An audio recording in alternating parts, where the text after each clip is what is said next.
Feeling overwhelmed? Tired of feeling like you're always behind? Let me introduce you to a question that's making life easier for entrepreneurs everywhere. But first, let's go back in time. I used to say, "Oh, I'm feeling so overwhelmed." And I was able to change that. And I think you can too. First, I did it by deciding that I didn't want to keep using that word. Because anytime we use that word, then our brain is going to focus on the things that are causing us to feel overwhelmed. And let's face it, in the world that we live in, if you're having a 9-to-5 and you have a family, or you're trying to do a side hustle, or maybe both, or an entrepreneur, or whatever, there are plenty of things that can make us feel overwhelmed. So the first time around when I decided I needed to eliminate this word from my vocabulary because I didn't want to feel that way anymore, I also caught myself saying, "I'm tired." So the two almost went hand in hand. So let's address that one first, if you can relate to that. One of the things I noticed when I was tired, or one of the things I started saying to myself when I was feeling tired is, I don't have to feel tired. And then I would do a couple of different things depending on the situation. The simplest, quickest thing I could do is just change my state. Tony Robbins talks about this, and for me, it just looked like rolling my shoulders back and lifting up my chest, because oftentimes when we're in that place, we're all hunched over. So just doing that made me feel less tired. The time that I would frequently feel tired and overwhelmed would be when I was coming home from something and doing something and then needed to go back into the house and be doing things again, and I would just feel tired. And so I would set a timer for 7 to 15 minutes, just take a quick power nap, and that was really helpful. I could then move in and not feel so tired. Sometimes it would be in the middle of the day, and after having been sitting at the desk all day, I'd just take a quick walk around the block, and then I would feel less tired.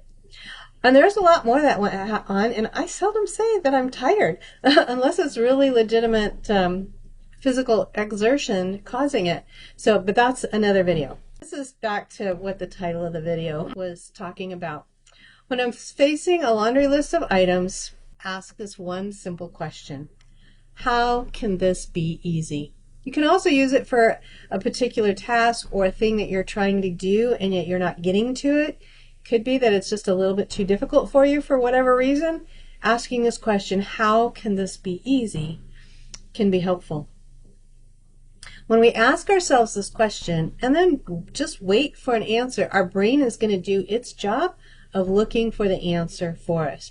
I remember one time in particular I was doing this. This was a few years back, and I was coming home from something. I was feeling tired, and I had this list of about 6 things that I needed to get done, or felt like I needed to get done that night.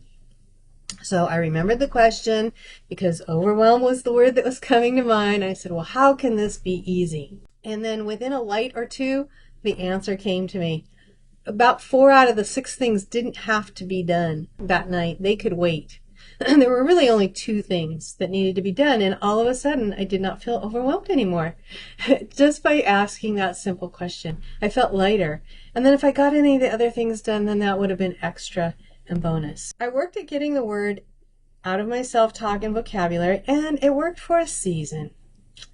But, right, the ever-present but. As we know, seasons change, and currently I'm in a situation where that word is coming up again. So my husband and I, we do check-ins each night, kind of doing a check and seeing how are we feeling, what's our emotion of the day or our feeling about the day. And I've been noticing that word coming up again. I'm also working on a new practice of doing that same check-in, but just with myself and in prayer in the morning, with a prayer process with God about how am I feeling. And I'm noticing that word is coming up again. I'm like, ooh, I need a new reframe for it, because the how can this be easy, it's not about necessarily a laundry list of items. It's just about a feeling that I'm having at a time when I'm not really focusing on specific tasks, or I'm in the midst of the things. And so I was praying about this, and I have a couple that I'll share with you. I have another one too, but I can't remember what it was. If that one comes back, I'll let you know. But I'm trying these ones on for size. Feeling blessed with abundance of opportunities, or feeling rich with opportunity. Looking at the things as opportunities, I think will help me be able to discern better which ones to pursue. And it will kind of take care of that overwhelmed feeling. And also, too, just realizing the fact that I have all these possibilities, that does make me rich and abundant compared to a lot of other people in the world, not only in other countries, but even here at home. The people who aren't pursuing personal development and doing things, but just going with the flow, they don't feel these things. They aren't concerned about these things. So I am rich and abundant in opportunities. So even though these reframes might seem a little cumbersome, if you will, like they're longer, right? There's more words, there's more effort that we have to put into it.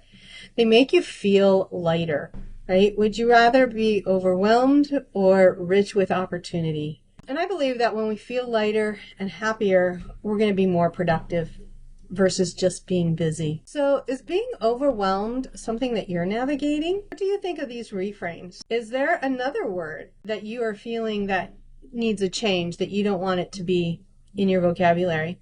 Go ahead and share that in the chat. And remember this question of how can this be easy? It's a great first question to ask to see what comes up for you.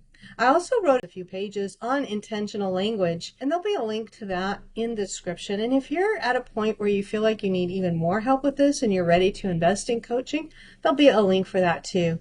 About this time, there's about 2 videos showing up. One is another on this topic of the language that we use, and another is one that YouTube thinks is a good fit for you. Let me know if they got it right. And you know the drill. Like, subscribe, do all the things. And I look forward